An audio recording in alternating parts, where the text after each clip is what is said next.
السلام عليكم ورحمة الله تعالى وبركاته في قناتكم قناة ساعة بساعة.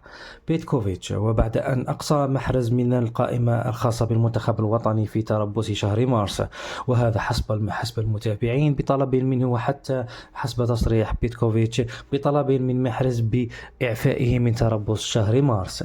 لكن حدثت أمور بعد ذلك أدت إلى تدهور العلاقة بينهم، وخاصة بعد رفض محرز الالتحاق بالمنتخب الوطني في شهر مارس.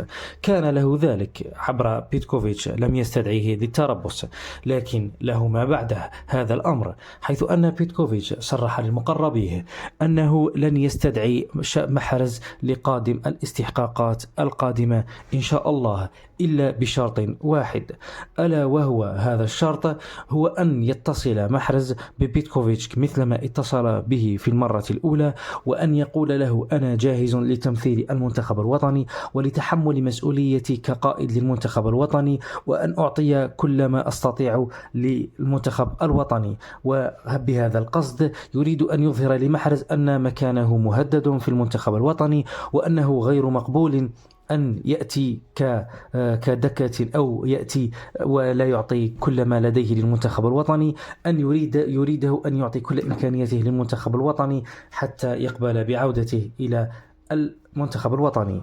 إخواني، لا تنسوا الانضمام للقناة وأن تدعمونا، والسلام عليكم ورحمة الله تعالى وبركاته.